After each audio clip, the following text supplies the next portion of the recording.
A very good evening. Welcome to StudyIQ English, your favorite UPSC platform across India. Welcome to the Sociology Paper 2 discussion. The exam of the UPSC optional was held today in two sessions. We have already spoken about the paper 1 Sociology, and that was quite a moderate paper there. We had a detailed, lengthy analysis of all the questions, and now let's just look at the paper 2 of the day. Paper 2, often a more concerning segment for a majority of our students because there is nothing direct, there is nothing static in paper 2. Usually all these are case study or applied questions from Indian society. Let's see which kind of questions came this year, and then we can give a fair ranking to it, whether we can call it moderate, tough, or an easy paper. So looking at the paper, let's just begin with section A of paper 2. This is question 1. We need to answer all the questions from 1A to 1E. These are 10 marks questions. That means we need to write approximately 150 to 200 words answer. I have in detail spoken about answer writing in paper 1 discussion, that every answer in the optional shall be broken into introduction, body, conclusion. Introduction has two parts. Define every important keyword in the question and link the keywords to each other. Very important. Okay, link the keywords to each other. In the body, if it's a 10 marks question, write 3 points. On the main query, what has been asked, if it's a 15 marks question, in that case, make 4 points. Conclusion, just give an evaluation of whatever has been asked in the question. Evaluation is your own judgment as an aspirant. How do you feel the topic links together? Okay. So now let's have a look at the question 1A. It says, textual perspective is important in understanding Indian social system. Discuss. So this is a direct question. If you have studied the theory of M.N. Srinivas, if you have studied Dr. G.S. Ghuriye, if you have studied the Indological approach to Indian society, very important part of very important part of sociology paper 2 syllabus. If you have done the theory part, then I think it's a quite direct question. All you had to do was to say that in understanding Indian society, which is very, very complex in nature, there is a debate today, and that's the debate about whether the textual approach, the textbook approach, which is also called as Indological approach, is that a valid approach to understand the complex Indian society, both rural and urban? Because textbook, textual, or Indological approach is the approach that uses traditional Indian literary artifacts like the Ramayana, Mahabharata, the Upanishads, the Vedas, the Brahma Sutras in understanding Indian society. It is all about having a very static and a very textbookish interpretation of our society. But it is important to understand our society nonetheless. We had to talk a little bit about that. You could just have defined first that how the textual perspective, also known as the Indological perspective, has been very predominant in understanding Indian society. It was also used by the British government to try to understand the nature of caste and tribe in India. So it means whether it's Upanishad, Manusmriti, whether it's the Dharma Shastras, we just refer to these religious scriptures, epics, and classical texts. On the basis of that, we develop an interpretation of our society. Why is it important? Yes, because it is a great source of understanding Indian norms, Varna system, caste system, kinship, marriage, and religious behavior. It's quite important to understand age-old systems like the Varnashram system in India, okay, such as the Ashram system, the Purushartha system in India, ideas regarding marriage, family, the inheritance of property. So all these realities about Indian cultural life emerge from these texts. Similarly, these texts help us in understanding which traditions have continued until today, like marriage and kinship, and which have changed. Therefore, scholars like Dr. G.S. Ghuriye, the father of Indian sociology, Dr. G.S. Ghuriye has said that this is a very unique approach. However, there are other thinkers like Dr. M.N. Srinivas, who is the pioneer of concepts like Sanskritization, Westernization, secularization. say that it is a very, very biased view of Indian society because it has nothing to do with on ground reality. It was used by the British on the basis of which they interpreted India's caste, tribe, and religious life. But that is a very faulty way of understanding because society changes and realities emerge over a period of time. So, depending on textbooks, we cannot have a grasp of social change and the dynamic nature of society. That's what the debate is all about. You can also mention in one line that although it's a relevant perspective because it gives you the historical roots of Indian society, at the same time, it has also created a picture of India as being static, non-changing, and very, very rigid, when in reality that's not the case. Even rigid institutions like caste have also evolved over a period of time. That's all you had to say here. The second question, question 1b, is beginning with the word justify. The word justify, substantiate, illustrate, they all mean that you need to give some example or some data, some proof of the point that you are making. Justify that Indian traditions are modernizing. Also discuss the factors that contribute to the modernization. Quite a simple question. The keywords are modernizing and the keywords are Indian traditions. Modernization of Indian tradition. For any student who has covered the GS paper 2 syllabus properly, they know we are referring to Yogendra Singh. Now, Yogendra Singh was the Indian sociologist who gave us the very famous book, Modernization of Indian Tradition. That's what we have to speak about here. So, begin with an introduction where you define the keywords. What is Indian tradition? Indian tradition means Indian values, norms, practices, customs which have been followed since the beginning period of Indian society, corresponding to the later Vedic period. Some of them still survive today. But India is not like a Western society where, as society keeps on becoming advanced and modern, the primitive old cultures start disappearing. In India, we believe in a synthesis of culture. Ours is a society where modern culture and traditional cultures both coexist. That's what Dr. Yogendra Singh has also said. So please talk about how Indian traditions have started becoming modern. One example is the joint family system. The joint family system that was very prominent in rural India, where multiple generations would live together and they would work on the agriculture lands together. So, joint family was not just a place where many members lived, many generations lived. It was also working as a production unit. It created its own system of self sufficient financing through agriculture, handicraft, cottage industry. But then joint families have today evolved to become fragmented, nuclear, and extended families. That's one point. Second point was about patriarchy. Patriarchy was a custom that started from the later Vedic period when we saw the first references to early marriage, sati, and dowry, polygamy. Today, yes, agreed that polygamy has been outlawed, at least under the Hindu Marriages Act. Similarly, child marriage has been abolished through the Sharda Act. At the same time, we know that domestic abuse, domestic violence, all of these are now outlawed. At the same time, some traditions are still existing along with modern values. For example, even today, fewer women are working in the labor force as compared to men. Even today, majority of rural women, particularly in states like UP, Bihar, Chhattisgarh, Jharkhand, Rajasthan, get married quite early as compared to men. Many girls are dropping out of school. Practices like dowry are still very prevalent in India because laws are very confusing. Section 13 of the Dowry Act says, although dowry is a crime, but any gift given happily and with consent of both the parties is acceptable. And there itself, law becomes faulty. Okay, so a lot of these things are there in India. So, yes, traditions have changed, they have modernized, but many of them keep continuing. Same is true about religion. In religion lands sphere also, yes, we have secularized. People are believing less in religious customs and traditions. They are becoming very westernized. And still, we see communal violence being the biggest social problem in India.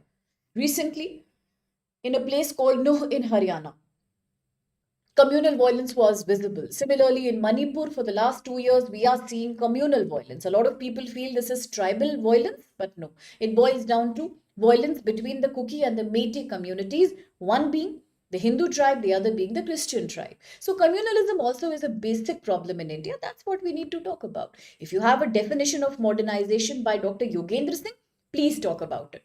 If you think it's a very difficult book for you to read, let me know. I can summarize and explain that book to you in a separate lecture. Now look at question 1C. It says, according to you, which social reform movement has played the most effective role in uplifting the status of women in India? Explain. This is more to do with modern history, GS paper 1, and society, rather sociology. Very general question. We need to say how the 18th and the 19th century social reform movement in India changed the position of Indian women. You have many options to choose from. You can choose from the father of Indian Renaissance,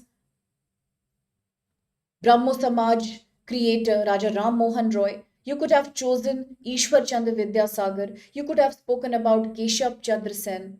You could have spoken about so many other people like, Swami Dayanand Saraswati. But I would go with Brahmo Samaj because I will write here, and I think you could have written that yes, social reform movement of the 19th century was Indian Renaissance. It brought out Indian society from the darkness of the earlier centuries, which had started emerging after the breakdown of Mughal Empire and at a time when British were still coming and expanding their roots in Indian society. That time, Indian society was polycultural, characterized by religions like Hinduism, Islam, Buddhism, Christianity, introduced by the British, and yet women were experiencing lots of social problems like early marriage, dowry, infanticide, similarly, polygamy, parda system, many of these, they were quite backward in education and employment. So people like Sir Sayyid Ahmad Khan and the founder of Brahmo Samaj, Raja Ram Mohan Roy, these were the pioneers of changing the position of women. Now we can write about Brahmo Samaj, an organization created in 1828 by Raja Ram Mohan Roy, the father of Indian Renaissance movement. And by 1829, he was able to absolutely abolish the very inhuman practice of sati, that's the bride burning, the widow burning on the pyre of the dead husband. So this was effective due to the Brahmo Samaj initiative and alongside the British Governor General. Lord William Bentinck also played a very crucial role here. Ultimately, Brahmo Samaj aimed at not just improving the position of women, but also uplifting the marriageable age of girls, permitting widow remarriage, stopping atrocities like shaving off the women's head, allowing them a chance to come and get settled back in society, promoting girls' education, promoting monotheism, not polytheism, not too many superstition in religion, but actually simplicity. So you can talk about these things. Quite direct question. Coming to question 1D, how did colonial policies for the tribals affect their social economic conditions in India? Now, this is a question which can have two interpretations. You can discuss how colonial policies helped the economic position of tribals. You can also highlight how colonial or British policies completely devastated the tribal economy. Both points can be included here. Let's see how could we have addressed this question. I have written all the answers for you. I have made out the basic points for you. You can refer to them and it will be easy for you to understand these questions later also. Now talking about how did British impact the social economic life of tribals. Now British were the people who introduced the land revenue system in India. To increase their own revenue from tax from land, they started creating systems like the Zamindari system, Rayatwadi system, Mahalwadi system. Under these, they introduced a class of Zamindars, revenue collectors, who were very powerful, named as Rajas, Talukedars. These people were then collecting tax from the poor peasants, the villagers and the tribals who were working on the land. The same revenue was shared between the British and the Zamindars. Who suffered in the process? The landless cultivators, the poor peasants were suffering. And many of these peasants were the tribes. Why? Because British resorted to policies like forest tax. They declared forests as government property and did not allow the tribals to come and use the forest trees, plants, or hunt on the animals. Therefore, tribals had nothing to live on. They were closely related to their forest. A very good example here could be the Santal rebellion. British completely used the Santhals for clearing the forests of the Chota Nagpur plateau. Why? Because British wanted to expand railways and timber cultivation. Once the tribals did everything they could to do the deforestation, they did all the hard work. The British did not allow them any ownership rights on that land. That led to the very, very famous Santhal rebellion of 1856 in India. Ultimately, the British had to give up and allow these tribals an area called the Damini coal area. But still, that couldn't accommodate enough population. Something similar happened in the case of Munda Ulugan or the Birsa Munda movement, the Bhil revolution. So British always tried to subvert the interest of tribals. In fact, British also called them as criminal tribes. Many tribes like Sapera tribe or the nomadic tribes were called by the British as criminals because British did not understand their lifestyle and livelihood. So these were the atrocities that made the tribals more poor, more deprived of land, more uneducated, and absolutely excluded from political social participation. Now, because the British ruined their livelihood, they had no place but to borrow money from money lenders, upper caste zamindars. That led to intergenerational bonded labor. Tribals couldn't return the money. Now, for generations, their children went on working like poor agricultural laborers. British introduced liquor of alcohol, the trade of alcohol. This further caused a devastation in the cultural life of the tribals. So, all in all, it was very exploitative for the tribals. You can highlight the name of any other revolution you know. And at the end of the day, we can say that the British development policy that was extremely suited to their own economic interest, whether it was expanding textile or railway or creating roadways. It did modernize India in a superficial way. At the same time, it also took away the livelihood and forest domains of many, many tribes in India. Right? Now, the question 1E is how would you appropriate to characterize, which means how would you characterize Dr. G.S. Ghurye as a practitioner of theoretical pluralism? In the first look, the question looks a little unnerving. It looks a little difficult.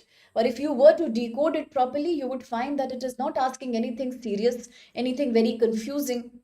It just wants to ask you, how would you characterize, how would you explain Dr. G.S. Ghurye, the father of Indian sociology, as a practitioner, a follower of theoretical pluralism? Very simple. What is theory? Any opinion, any idea, then what is pluralism? Diversity. So, yes, Dr. G.S. Ghurye, as the father of Indian sociology, was also somebody who did not believe in following one single approach. For example, many other thinkers have a standard approach. Let's say Dr. A.R. Desai. A.R. Desai was a Marxist. So he would believe in neo-Marxism. He analyzed entire village economy through the Marxian theory, historical materialism. At the same time, we could say that, for example, a man like Louis Dumo. Louis Dumo saw Indian society from a conflict perspective. But Dr. G.S. Ghurye did not have just one theoretical perspective. He had multiple perspectives. For example, he promoted Indology, textbook study of Indian society by following religious scriptures, texts, and historical stories. He also believed strongly in anthropology, working on the ground and looking at the racial composition of tribes in India.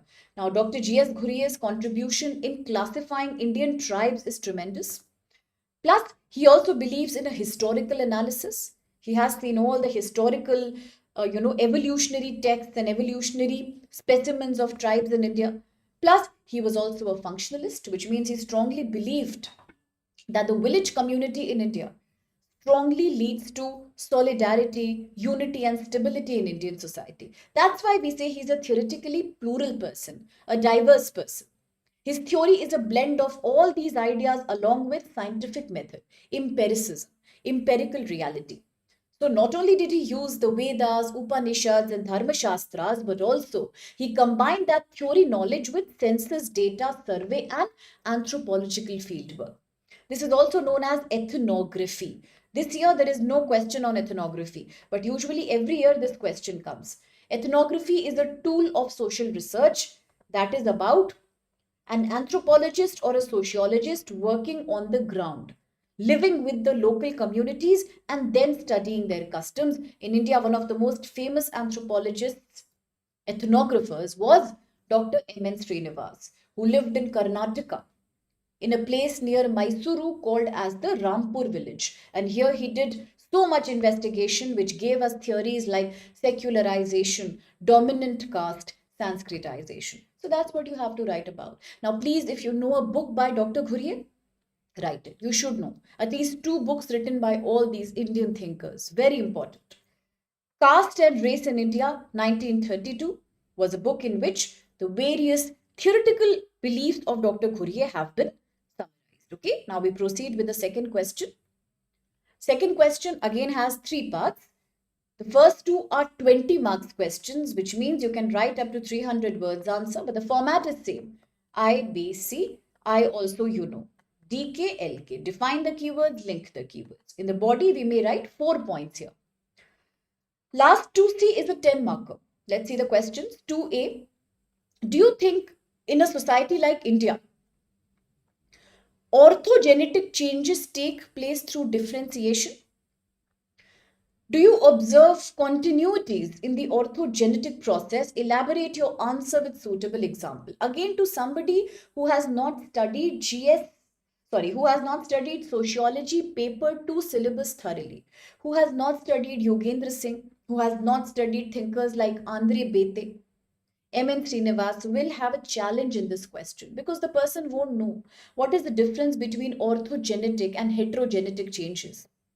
It is a chapter from Sociology paper 2, Social Change. Very direct question, by the way. Define the keywords. What are orthogenetic changes? Why are they different from heterogenetic changes? And what is differentiation? Give some examples. Quite an easy question.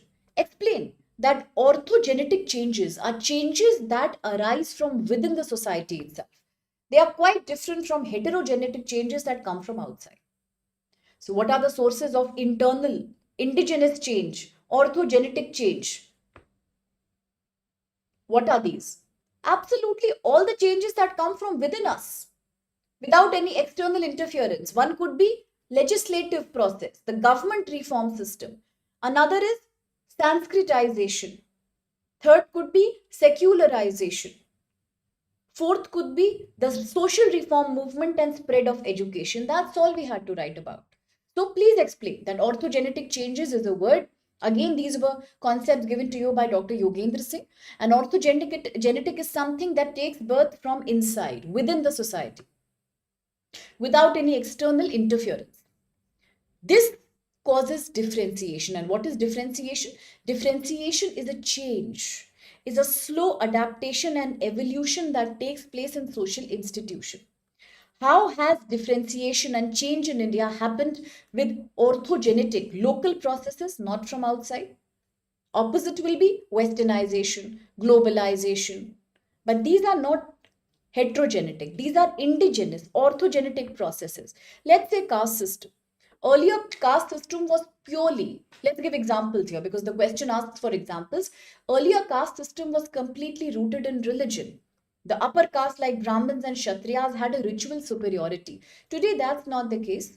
Today, owing to Article 17 abolishing untouchability, owing to movements of Dr. B.R. Ambedkar, Ambedkarism, Marxism, owing to movement of revolutionaries like Mahatma Jyoti Rao Phule, much later Mahatma Gandhi, and of course today the government's policy of giving reservation to the people of lower caste in government job and education has completely changed all that.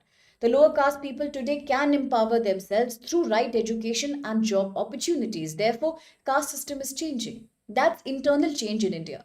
Similarly, social economic reform movement forced the government to change the marriageable age of girls from 12 to 18. Similarly, government banned child marriage, government banned dowry. So all these means women's position in society has improved. Similarly, religion. Within Hinduism also we saw a lot of differentiation due to movements like 1875, Arya Samaj, Simplify Hindu Religion. Similarly, other important movements like the Bhakti movement, the Sufi movement, where religion itself got completely changed from inside. Rather than believing in traditional orthodox customs, people started believing in more relaxed and a more liberal form of religion. So therefore, all these changes that come from within society are orthogenetic changes. Examples, you can give all of these. Very easy question if you ask me. Now let's see 2B. 2B says agrarian class structure has been undergoing changes due to modern forces Critically examine. What are the keywords? Agrarian class. And what is agrarian class? Rural system of social stratification. In the villages, what stratification system do we follow today? Is it based purely on caste? Or is it also based on income and job, which is called class? It has been changing due to modernity. Critically examine, which means you have to give the negative, the pros and the cons both. So let's see what we could have done in this question. This was slightly a thought-provoking question, not a very direct one. Let's break it down and make it easy. Agrarian class simply means in India how? In the village community, stratification or social inequalities were based on land resources, ownership of cattle, higher caste membership. At the same time, also, it was based on Jajmani system. These were the typical agrarian class structures. But with modernity, all these things changed. Why did it change? Because the British government introduced land reforms that led to zamindari system, further oppression of caste system. But after independence 1951, the Indian government did land reforms. The first step was to abolish zamindari, to give the ownership of land to the cultivators and tenants themselves. When the backward caste originating, poor cultivators started getting land ownership rights, it completely changed the caste structure in rural India. Similarly, examples were that earlier, those people who were the peasants now became landowning castes. For example, the Jat community or the Patidars, the Vokaligas in Karnataka. You can give examples here. Similarly, Green Revolution. Green Revolution kept on benefiting the large land owning and medium farmers. It did not help the poor farmers on the ground. So it further created a class divide. Similarly, today we have agriculture that's becoming commercialized. We have various companies that are coming into agriculture, food processing, dairy industry that has completely changed the Jajmani system, the system that was based on barter exchange between the higher and the lower caste. So yes, that way modernity has completely changed the face of agricultural social stratification. Now, the next question 2C is again very current affairs oriented. How do same sex marriages, how are they responsible for change in population dynamics in India? What are the keywords? Homosexual marriages. In India, do we allow homosexual marriages as of now? No, we don't. But yes, from 2018 onwards, we have decriminalized homosexuality, which means yes, homosexual couples can live together. Cohabitation is fine, although they cannot get legally married. But tomorrow, what if they are given the rights to get married? How will that change the population trend in India? So what is the population dynamic of India right now? Right now, we know India is a young population, the average mean age of an Indian being 28. But as per United Nations Development Program, UNDP, by 2045, India's demographic landscape will change. We will also start becoming an old or a grey economy. Because in India right now, the total fertility rate has declined quite a lot, much below the average of 2.1 in majority of states. That means tomorrow, if homosexual marriages are allowed, this fertility rate will further decline.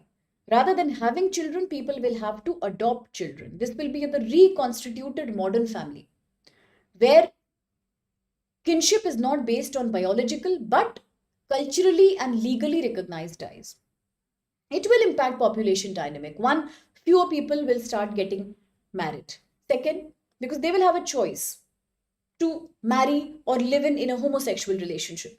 Second thing is fewer people will have children, because the more homosexual marriages we have, the lesser biological children you have. That means population dynamics will change. We may completely lose the demographic dividend that we have. But that's a very long term prediction. As of now, still India has a young population. At the same time, we may experience a further decline of rural population as compared to we will see a more decline in urban population as compared to rural population, because majority of homosexual reconstituted families will exist in the urban areas. That means urban fertility rate will go beyond, much lower than the rural fertility rate. So yes, tomorrow we may see lesser childbearing people, we may see lesser fertilities, and yes, an aging or a reducing population. That's what you can say. Now going on to question 3 ABC, the third says, what do you mean by nation building? It's coming from political sociology, unit 4 and 5. Okay. What do you mean by nation building? What is the role of religion in nation building? Elaborate. Very interesting question. The question is just talking about nothing else but regionalism. Now, there is a phenomena we study in sociology paper 2. This is known as communal regionalism. I often teach this also in GS paper 2, social justice. Sometimes people of the same religion and same ethnicity, they experience such a strong solidarity and unity in them that they would want to have a separate political identity for themselves. A very good example here could be the Khalistan movement in India. Another good example could be the Bodo land in Assam. Third example could be the partition of India and Pakistan. Right from the times of the Muslim League demand for a separate Pakistan, we know that countries are based sometimes on religious following. Look at the fight between Israel and Iran today. Apart from being a geopolitical problem, it is also a communal problem. It's about one religion versus the other. So, yes, religion does lead to nation building. How you could start this answer? Explain that nation building is the process of a group of people achieving some political constitutional identity for themselves. Like what happened to India once it achieved independence from the British. January 26, 1950, we adopted our constitution formally. At the same time, just a little after that, we also see that Pakistan's constitution is also being adopted, which means India got independence on the basis of national aspiration of a group of people. But Pakistan's independence and nation building was purely based on a religious demand. Since then, it is not a new phenomenon. Religions do lead to making nations through the process of communal regionalism. When communalism or religious difference leads to nation making, we call this as the third degree communalism. Extreme communalism that leads to regionalism. Then please elaborate that how religion leads to nation building. You could definitely talk about here how. One second, I'll bring the question here. This is our question A. Okay, right here it is. So, religion not only enables people to feel a sense of similarity and demand for a national identity, but religious values such as peace, tolerance, justice, equality also shape the agenda of a nation, the preamble of a country. Similarly, religious ideologies. Now, let's talk about national freedom struggle in India. Even that time, Bal Gangadhar Tilak advocated Ganpati festivals, Devi festivals, taking holy dips in the holy Ganga river. Why? To promote a sense of nationalism based on a religion. Similarly, you had the Khilafat movement that Indian Muslims fought against the British, in which the Indian National Congress supported them in 1999. That again was a religious aspiration into nation building. So, from the beginning, religion has been a key mobilizer of people into demanding a nation for themselves. Although India is a polycultural society, we are secular. We believe in the equality between religions, but there are many nations across the world who still are created on the basis of religion. So, yes, religion has a major role to play in nation building. You can say that. Of course, in India, we say that after the 42nd Amendment to the Constitution 1976, we adopted in our preamble the word secular, which means we are a nation that is completely poly-religious and polycultural. We don't believe in one religion, and yet at the same time, religion has now and then been used for mobilizing people on political lines. Say, for example, I gave you the instance of India-Pakistan bifurcation. You have the anti-sex rights 1984.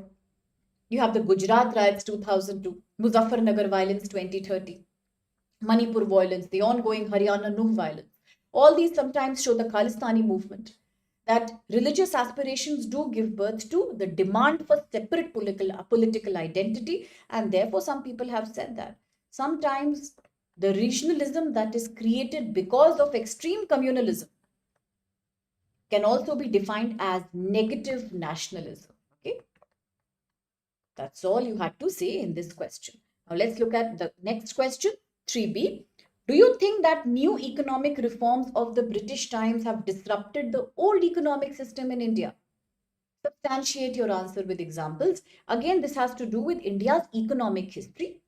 we needed to talk about how the British devastated Indian economy in two ways. Now, going back to Dadabhai Naoroji, the first person who said that British government are actually deindustrializing India. It is leading to a drain of Indian economy, the economic drain of India. He wrote this in a very famous book called Poverty and Un-British Rule in India that was released back in the early 1900s. Now, before the British came, India had a self-sufficient village economy. We know that. Based on Jajmani, we had the handicraft sector, the artisan sector. We were also semi-industrialized. We had our small guild-based industry system, which was producing enough to export and for self-consumption. But here come the British and they destroy us in both the ways. You have to write about that. How in agriculture, how in industry. In agriculture, British introduced systems like permanent settlement, zamindari system, Rayyatwadi, Mahalwadi, Talukedari. What happens here? It completely destroys the self-sufficiency of the village. It leads to exploitation of the laborers and farmers, further creating food insecurity, plus commercialization of Indian agriculture. Rather than growing food crops, British wanted us to grow coffee, tea, tobacco, cashew, and indigo. That further led to poverty among Indian peasants. Another thing was deindustrializing India.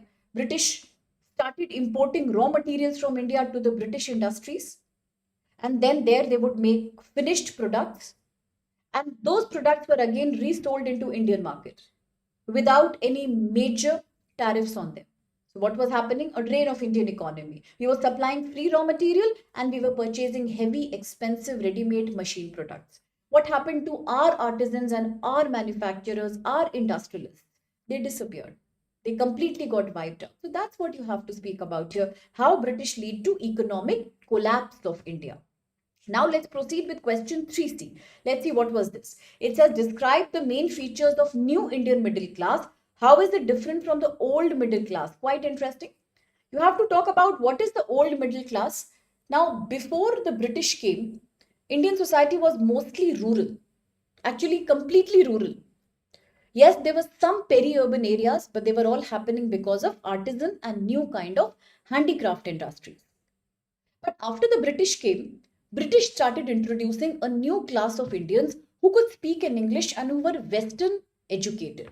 For example, Sir Syed Ahmad Khan, Raja Ram Mohan Roy.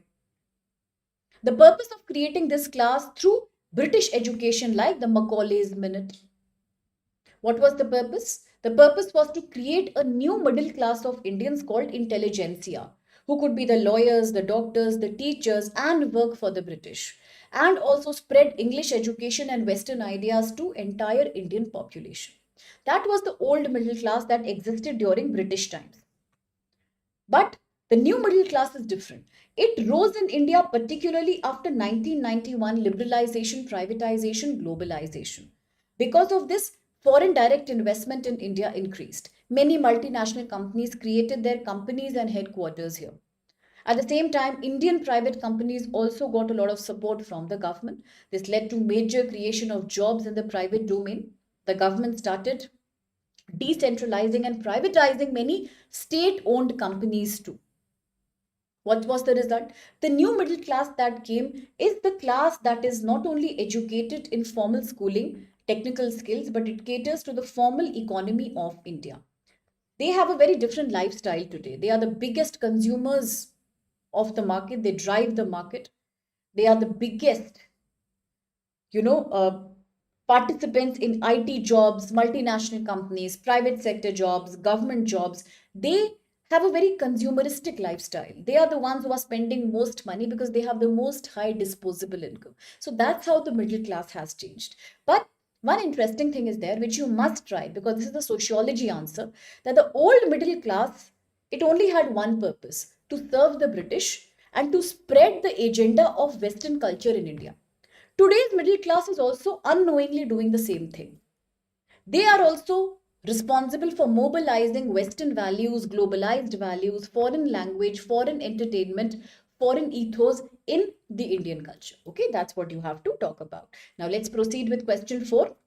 A, B, C, 3 parts are there. 2 are 20 marks. The last is 10 marks. The first question said, who is the pioneer of village studies in India? That is direct. Illustratively means with examples. Describe the contributions of some Indian sociologists to village studies. Why are their approaches different from each other? You should know the name of all Indian thinkers who have contributed to village studies in India, from S.C. Dubey to Dr. Ghurye to Dr. A.R. Desai to M.N. Srinivas to Louis Dumo and to Yogendra Singh. All these people have studied Indian villages, but how are their contributions slightly different from each other? So let's understand. Simple question.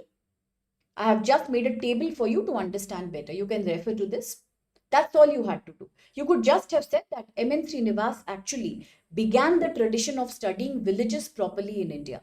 Much later, various other thinkers like S.C. Dubey, Surjit Sinha, and Andre Bete, all these also started following the same. Now, their approaches are different from each other. I already told you if M.N. Srinivas had a functionalist approach, concentrating on the stability of village life, Dr. A.R. Desai had a Marxist approach.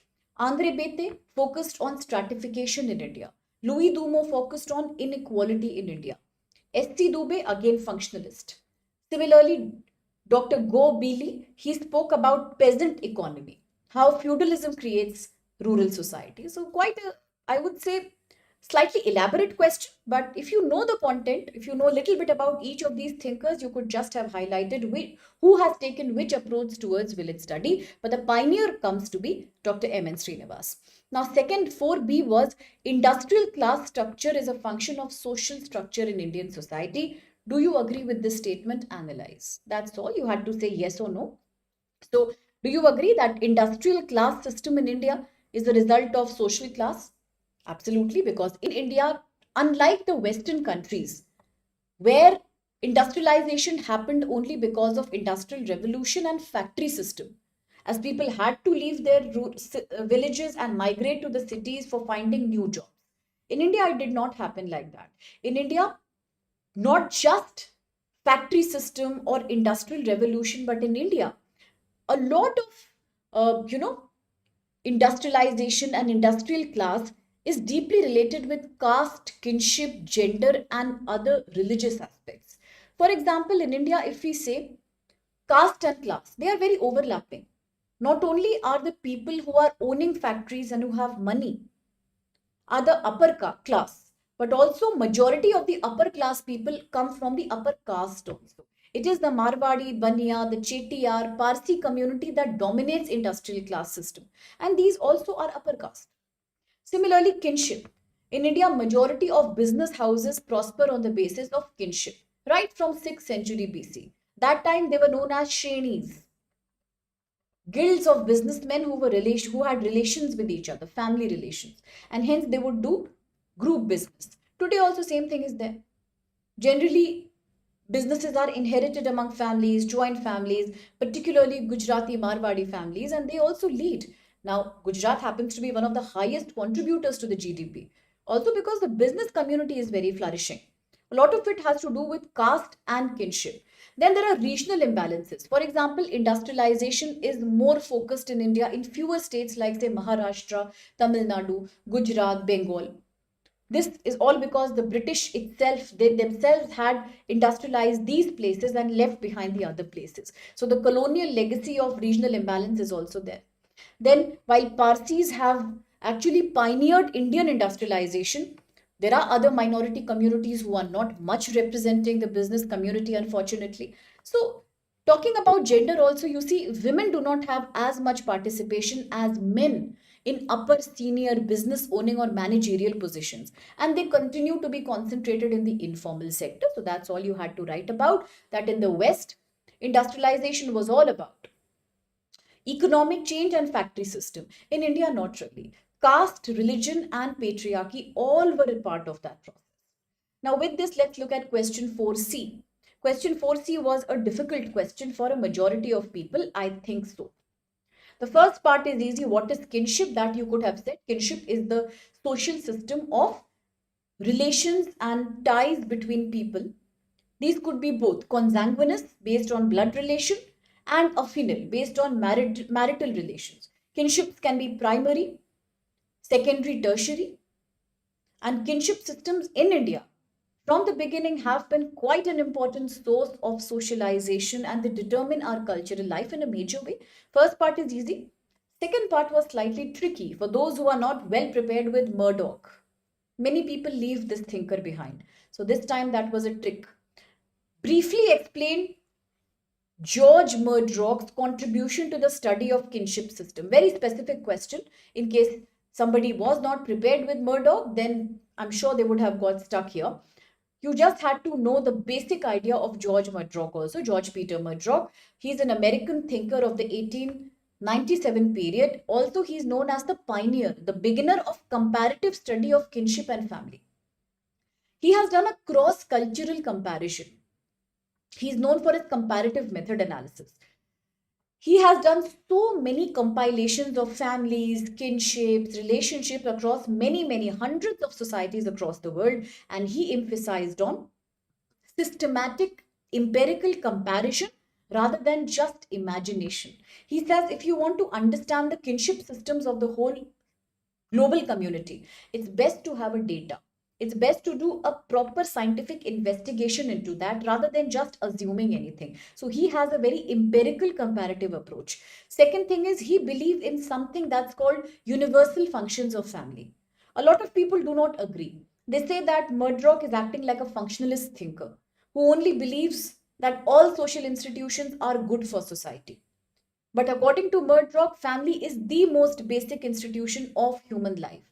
It has fixed functions and very important functions in every society. He wrote this in his book Social Structure 1947, such as relationship, regulation of sexual relationship, reproduction, economic cooperation, and socialization and education of children. That's it. You had to write these two aspects of Murdoch for this question. Then he also spoke about kinship terminology. He said across different cultures, whether in Hawaii, whether Eskimo society or Sudanese or the Crow Omaha society, in every society, the way you behave with your relatives and the way you call your relatives is very different.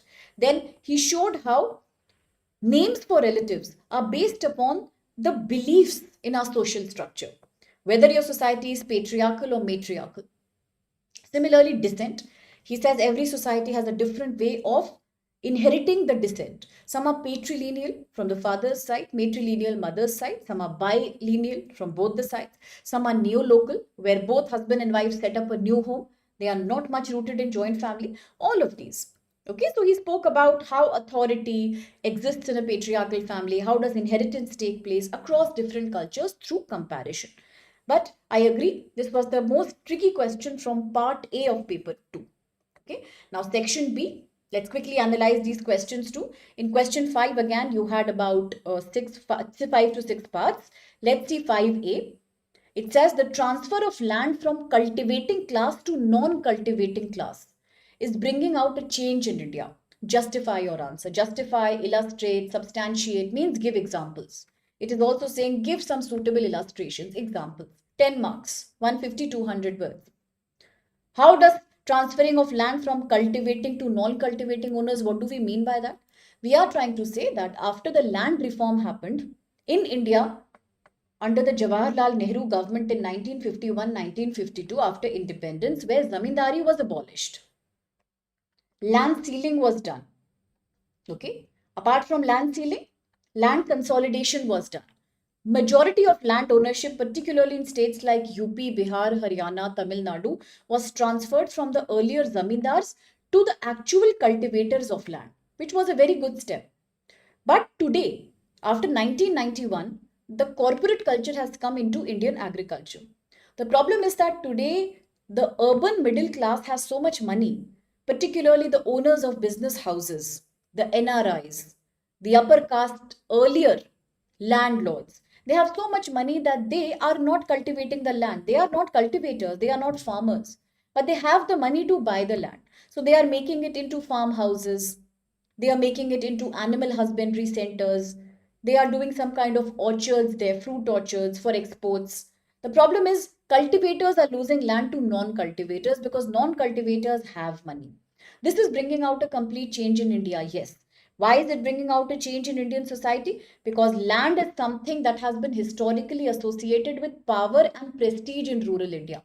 But today, as The rich contractors, rich businessmen are actually buying these lands. There is a new capitalist class that is emerging who has the money to invest in agriculture, but they don't want to do any agriculture work. They are not the farmers. So now the problem is that urban professionals and urban politicians are easily able to buy the land in rural area and completely change the nature of village economy, especially after green revolution. You see in states like Punjab, Haryana, Tamil Nadu, UP, where majority green revolution impact had happened, it was the politicians and traders and businessmen and corporate owners who were able to buy all these lands and then do successive, very successful farming on them.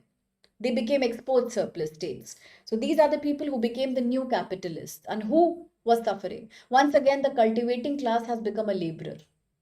After the land reform in 1951 by the government made these cultivators into landowners again by stopping zamindari. But today, once again, because of the new urban middle class, rich people buying lands in the rural areas, the cultivators are back as agriculture laborers because they are working for these people now. So that's what you had to speak about with examples of various green revolution states. Now let's look at 5B quickly. Bring out various factors responsible for decline in village industries in India. Yes, we agree, village industries, cottage industries, MSMEs are declining. But the main reasons are the rise of those industries who are much more mechanized, who have much better digital technologies as compared to small industries. Then a lot of small cottage village industry, artisans like weavers, blacksmith, carpenters are now giving up their ancestral occupations and moving to the informal sector as wage laborers or construction site workers. Similarly, despite promoting Khadi village industries, Handloom Reservation Act, Startup India Act 2015, the support has not been enough in terms of infrastructure and credit availability. So what is happening earlier, village industries were self-sufficient. But today, owing to competition from urban, private and multinational companies, they are not able to beat the competition. Hence, they are not generating enough employment and they are declining in number with every passing day. Today, we talk about Atmanirbhar Bharat. But whether we can also improve the village industry status is yet to be seen. It was a very general question based on GS. The next question is 5C. It says, discuss the social basis of political mobilization in independent India. Have some changes occurred? What has some change occurred in these during last 60 to 70 years, which means after independence in India after 1950? How has political mobilization happened on social basis? What do we mean by that? We mean, how does today's politics represent social circumstances of India? For example, today a lot of political mobilization happens on gender, caste, religion, and ethnicity, language. A very good example could be how some political parties are based on Hindutva ideologies, while some are completely based on leftism. Some are based on minority politics. Similarly, some parties are regional. They only use the benefit of regional language and regional culture to gain votes among a particular state. At the same time, we can talk about caste. Caste became a major tool of political mobilization. Dr. B.R. Ambedkar said that until the Dalits learn how to rise, mobilize, educate, and fight for themselves, they can never become politically empowered. That reflected in parties like the Bahujan Samajwadi Party, the leader of whom, Miss Mayawati, she was able to become the chief minister of Uttar Pradesh 4 times by mobilizing the caste sentiment. So that's how caste and region and language gets mobilized into politics. Similarly, it's true for women also. Sometimes, for example, the government has now announced 33% reservation for women very soon in the Lok Sabha and state legislature. From 1992 onwards, we are giving one-third reservation to women in panchayat and municipal corporations too. All these are about how to use gender as a mobilization factor into politics. That's what you have to talk about here. Okay, so how do social issues become a major part of politics? Now, question 5D, what are the major problems faced by migrant laborers in India in the informal sector? Quite a direct question. You can explain in the introduction. The migrant laborers are those who either migrate from one state to another, interstate migrants, intrastate migrants, or circular migrants. who migrate for a short time. The purpose is to find work in agriculture or construction, manufacturing sector in the blue collar segment because these are semi skilled people. Now, the problems that they face, one is that they are absolutely outside the social security of the government. We have created the Social Security Act 2020, but that has not been enough to provide them insurance, pension, provident fund, or maternity benefit of any kind, medical leaves. At the same time, these people also face systemic exclusion from formal education because their children cannot attend colleges as they keep migrating from one place to another. During lockdown pandemic, a lot of people lost their jobs and livelihoods. Another problem is about the crimes that happen against them, particularly the women migrant laborers. Then they are victims of regionalism. They experience linguistic biases as they migrate into other states to work. You can talk about all these problems. In one line, you can also discuss how the government has made the e-Shram portal, how the government is trying to now create one nation, one vote policy so that they also get politically included. They get included in the same ration card scheme. You can also highlight the ongoing debate in Bihar as many migrant workers, particularly women, were not included in the electoral roll. So today new SIRs have been created by the Election Commission. So it was quite a direct question. Now let's see what did question 6 ask you. So question 6 again 3 parts question. Two long questions 20 marks, one 10 marks. The first one is in what respects have constitutional provisions changed the social, economic, political conditions of scheduled caste and scheduled tribes in India? Critically examine. So please say how the scheduled caste and scheduled tribes POA Prevention of Atrocities Act 2015 was laid by the government to completely punish any attempt of degrading, insulting, any suggestive comment or untouchability done by anybody against the scheduled caste or scheduled tribe segment. You can say how Article 17 talks about abolishing untouchability. You can say how Article 14, 15 and 16 further provide right to equality in employment and special rights for reservation in government jobs and education for members of the lower caste, particularly women and children. Yes, you can talk about the National Commission for Backward Castes. You can also discuss the National Commission of Scheduled Tribes. All these are the provisions done by the government to improve the status of these communities. But today also they are vulnerable. As per the United Nations, out of 6 multi-dimensionally poor people in India, 5 are those who belong to SC, ST or OBC. That's all you have to say. At the same time, you can say, despite that, even today they are victims of exploitation and exclusion. So we need more community level change. That was a very simple question based on social justice. Now, 6B, discuss the trend of urbanization in India. Do you think it is a condition for, do you think industrialization is the only precondition of urbanization? Quite overlaps with GS1, GS2, GS3 also. What is urbanization?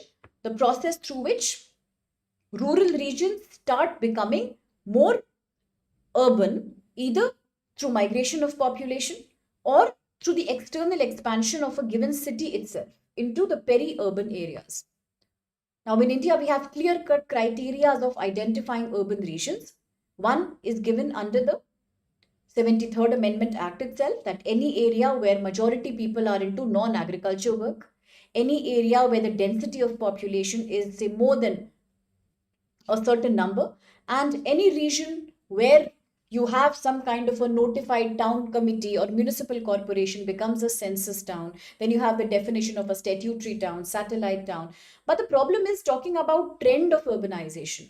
In India, industrialization is not a precondition of urbanization. Like in the West. In the West, industrialization will always have to happen before urbanization can take place. If there is a factory, yes, people will start creating a city over there, like it happened after the British government came. But in India, that's not the case. You can give examples such as the National Capital Territory of Delhi, Chandigarh. These district headquarters were not industries earlier, but still they grew up into major urban centers. Similarly, there are cities like Bengaluru, Hyderabad, Gurgaon, where much before proper industries could be set up, it all happened as a result of software expansion. Then you have transport and trade. There were certain port cities like Madras, Bombay, Calcutta that the British government had created into industries long ago because they were well connected ports. Then urbanization happened there much faster, even before proper industrialization could happen. Then religious regions are also there. There are tourist spots like Varanasi, Amritsar, Jaipur, which, due to being tourist hubs, suddenly became excessively urbanized without any presence of important industries here. So India is an exceptional situation where alongside industrialization, there are many other factors that actually contribute to urbanization. Now, 6C is very general. I won't take much time for that. Which measures do you suggest for preventing caste conflicts in India? You can talk about the interstate councils, zonal councils. You can talk about creating education under the new education policy 2020 about communal harmony, constitutional provisions against untouchability. So these are certain things you can do. Also creating social media messages, completely prohibiting any kind of hate speech or provocative message from happening, and working on national integration at various levels. That's all. It's a very general question. Now, if we see question 7, it again has three parts. Let's quickly analyze. Question 7A is about private and public network support system operative in Indian society for the old population, geriatric, aged population. Direct question. What measures can we follow that are existing in front of those people who want to provide care to the old people? Very, very simple to answer question. All you can say is that private and public, in both ways we can promote taking care of the elderly people. Elderly are the geriatric people. As the global communities are becoming aged, India will also at some point of time experience a higher aged population. Yes, that has its own problems, like the dependency ratio increases, like the healthcare burden increases. And at the same time, if we are moving towards becoming a silver economy, a grey economy, we must focus on taking care of the elderly. That's a part of social justice. And how can we do that? In a private setup, we can do it through community partnership, awareness at college school level, promoting the culture of joint families, working through NGOs and trusts and charitable trusts. At a public level, government programs could include the National Policy on Older People 1999 to protect their health and well-being against abuse. Most important is the 2007 Maintenance and Welfare of Parents and Seniors Act, where if a child, the legal inheritor of property, or a biological child is not able to provide for basic like rupees 10,000 a month to his parents who have no other support system, can be actually imprisoned or they may have to pay a fine. Also, this will be a kind of, you can say, accusation where no lawyer can actually intervene on the behalf of the child of such people. So it puts a legal obligation on people to provide for their old parents. Then you have the Indira Gandhi National Old Age Pension Scheme. You have various health programs for the elderly. So this is all you have to talk about. You can take all the information from Social Justice Paper 2 GS also. 7B is about national education policy actually. It says educational development is the only panacea, the only solution for country's problems. Critically examine with reference to NEP 2020. Yes, here you could talk about how the NEP is revolutionizing India's education structure. One, vocational skills still to all the children apart from academic skills, learning in mother tongue until 8th grade, compulsory pre-education, preschool education or Anganwadi with special focus on nutrition of the child. Then changing the curriculum of 10 plus 2 into a newer format so that children get better time to be prepared for market relevant skills. Introducing artificial intelligence and smart board based digital learning at the school level. So, yes, only after this we can utilize our human capital resources properly, because India has a young population, demographic dividend, and if we were to scale all these people, then it could increase our GDP by just 20% in another few years to come, plus also allowing many other girls to take up science education. These are some things you can suggest. 7C is how Dalit movements in India have facilitated their identity formation. You can start from the times of Mahatma Jyoti Rao Phule, who initiated the movement of completely prohibiting any untouchability. You can talk about the temple entry movement in India. You can talk about Sri E.V. Ramasamy, the Periyar, and the self-respect movement in Deccan, India.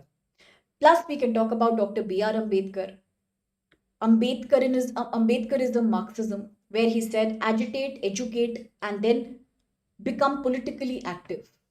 Then we can also talk about Mahatma Gandhi's, in general, prohibition of untouchability, his movement to promote the self-respect of the Harijans. So all these, they have created an identity formation, yes, because today we have many communities from backward castes not only participating actively in politics, we have political parties based on backward caste status, like the BSP. Plus, reservation for all the backward communities in India. That is all we have to say in this question. The last question for the day is question 8. It has 3 parts. The first part, that's A, is saying, okay, this we have done. Now 8B. 8B says, do you think that forced displacement of laborers has caused their deprivation and inequalities during the recent past? Please elaborate. What is a forced displacement of labor? Sometimes we have to create, say, a dam, a river valley project, a new mega mall. For example, the Great Nicobar project, urban expansion, residential areas, mining, national park. All these have led to a relocation of the tribals and the rural people who live in these sensitive, forested river valley areas. This is called forced displacement. Victims of this are known as the internally displaced people, the IDPs. Majority of them are tribals and rural poor. But what happens to them? What are some causes of them? We know all this industrial infrastructure expansion creates this problem. Now, the question asks you, is it possible? The question asks you, how do you think forced displacement has caused deprivation? Yes, because once these people are relocated, there is no guarantee they will get some compensation or rehabilitation. Like the tribals, the tribal autonomous councils of the Great Nicobar Islands are saying the government has done nothing to provide us rehabilitation, but the construction work of the Great Nicobar, the port, the airport, everything has already started. So these are certain problems. It leads to loss of livelihood, lack of health care, lack of steady income, lack of formal education, and hence it contributes to deprivation and multidimensional poverty. The last question, question 8C. What are the Indian government schemes launched for poverty elevation due to United Nations Sustainable Development Goals 2015?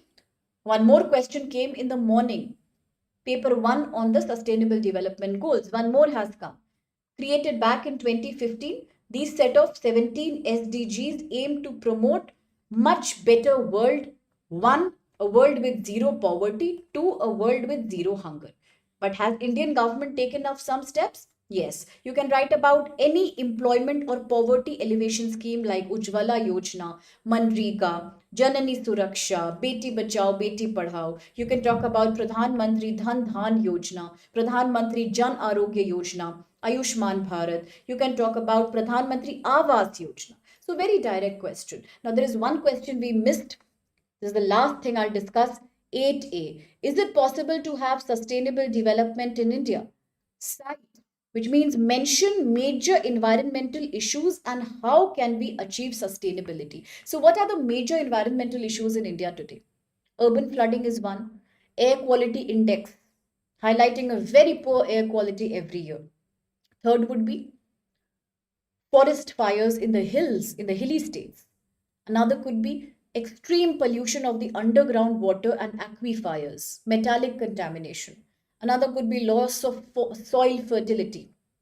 Then it could be excessive commercialization of agriculture, further contributing to pesticide usage and chemical contamination of food products. If these are certain problems, can we achieve a sustainable development? Yes, please define sustainability. According to United Nations, using products and resources in such a way that you can protect them for future generations. How do we achieve this sustainability? Yes, we can talk about organic agriculture, going back to millet cultivation. We can talk about making a smooth transition towards electronic vehicles. We can talk about creating environmental protection as a mandatory syllabus right from school level. We can talk about minimizing, recycling, reusing waste. Yes, of course, we can tackle the problem of rural stubble burning, resorting to a use of lesser pesticide and fertilizer in agriculture, storing rainwater harvesting. So all these measures you can highlight, quite a generic question. So that was all for today's paper. In here, I have posted most of the answers for you to verify and study whenever you wish to. And if you enjoyed the session, if it gave you a good holistic picture of today's sociology paper, then please do like, share, and subscribe us. If there's anything you want with regards to the sociology paper, with this paper or any future reference, you could please let us know in the comment box. Thank you so much.